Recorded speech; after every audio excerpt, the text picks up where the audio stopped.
نذرانہ مرید سے لینا اور اس کو قبول کر لینا یہ ہمارے مشائخ کے ہاں مروج ہے، لیکن یہ بات ذہن میں رکھیے کہ نذرانے کا جو تصور ہے مشائخ کے ہاں اس کی بھی ایک حکمت ہے۔ یہ ایک بہت بڑی NGO ہے۔ سارے مریدین نے آ کے اپنی حاجت اپنے پیر سے کہنی ہوتی ہے، میری بیٹی جوان ہے، شادی کا انتظام نہیں، حضرت آپ دعا کر دیجئے۔ مرید تو کہہ کے چلا گیا، پیر تڑپتا رہا کہ میں کیسے انتظام کروں اس کا۔ صرف ہاتھ اٹھا کے دعا ہی نہیں کرنا تھا، اس کی دوا بھی کرنی تھی۔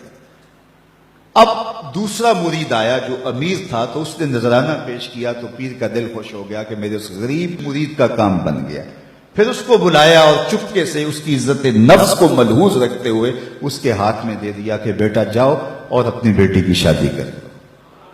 یہ ایک بہترین طریقہ کار ہے، غریبوں کو دو اور امیروں سے لو، لیکن یہ تو ان سے بھی لے لیتے ہیں جن کے گھر میں جو ہے وہ نان شبینہ بھی میسر نہیں ہے۔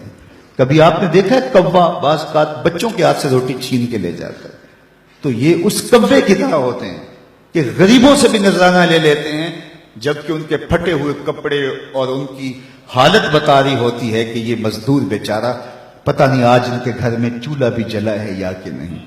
علامہ اقبال کا معروف واقعہ ہے کہ وہ بیٹھے تھے میکلوڈ روڈ والے مکان میں، تو ایک صاحب آئے ان کے پاس جو بہت بڑے پیر تھے اس زمانے کے، تو ان کا ایک مرید لاہور کے دوسرے کونے میں رہتا تھا، تو اسے پتہ چلا کہ میرے پیر صاحب علامہ اقبال علیہ رحمہ کے مہمان بنے ہیں، تو وہ ملنے کے شوق میں آیا اور اس نے کہا کہ حضرت بیٹی جوان ہے اور جن کے ہاں رشتہ طے کیا ہے وہ شادی کا کہہ رہے ہیں، اور میں پہلے 100 روپے کا مقروض، اس زمانے میں 100 روپیہ بھی بڑا ہوتا تھا، اور مزید شادی بھی کرنی ہے، کوئی دعا کیجئے، اور اپنا دکھڑا سنایا۔ پیر صاحب نے ہاتھ اٹھائے، دعا کی اور اس کو کہا بیٹا آپ کو اجازت ہے۔ اس نے جیب میں ہاتھ ڈالا اور ایک 10 روپے کا نوٹ نکالا اور پیر صاحب کو نظر پیش کی۔ انہوں نے چپکے سے لے کے جیب میں ڈال دیا۔ اقبال کی بے ساختہ ہنسی نکل گئی۔ خیر مرید صاحب سامنے تھے تو پیر صاحب نے اس وقت تو کوئی بات نہ کی۔ جب مرید صاحب تشریف لے گئے تو اقبال سے پوچھنے لگے پیر صاحب آپ کیوں ہنسے تھے؟ کہا حضرت میں آپ کی دعا کی قبولیت پہ ہنسا تھا۔ تو آپ کو کیسے پتہ چل گیا میری دعا قبول ہو گئی؟ کہا حضرت جب آپ نے دعا نہیں کی تھی وہ 100 روپے کا مقروض تھا، جب آپ نے دعا کر دی 110 کا مقروض ہو گیا۔ اب اس کو تو دینا چاہیے تھا لیکن آپ نے اس سے بھی لے لیا۔ تو اس پر اقبال نے کہا تھا ہم کو تو میسر نہیں مٹی کا دیا بھی، ہم کو تو میسر نہیں مٹی کا دیا بھی، گھر پیر کا بجلی کے چراغوں سے ہے روشن۔ کم بیشت اللہ جو کہہ سکتے تھے رخصت ہوئے، رہ گئے قبروں پہ مجاور اور گور کن۔ میراث میں آئی ہے مسند ارشاد ان کو، زاغوں کے تصرف میں عقابوں کا نشیمن۔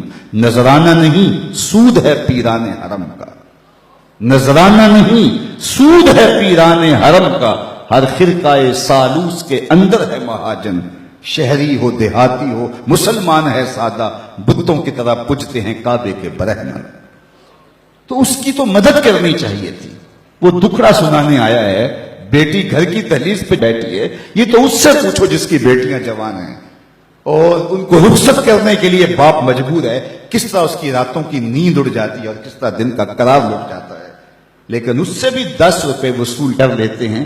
تو آج میں اور آپ دیکھیں کہ ہر ایسا شخص نہیں ہوتا جس سے نذرانہ لیا جائے، کچھ ایسے ہوتے ہیں جن کو نذرانہ دیا جائے۔ پیر ایک ذریعہ بن جاتا ہے، غریب اور امیر کے درمیان ایک پل بن جاتا ہے۔ تو نذرانے کا تصور تو ہے طریقت کے اندر، لیکن اس کا یہ مطلب نہیں ہے کہ نذرانے سے پیر کے کتے بھی عیش کریں اور غریب مرید جو ہیں وہ نان شبینہ کو ترسیں، اور پیر ان نذرانوں سے بٹیرے لڑائے اور شادیاں کرے، اور مرید جو ہے وہ بیچارہ نان شبینہ کے لیے ترس ترس کے زندگی گزارے اور بلک بلک کے موت کی آغوش میں اتر جائے۔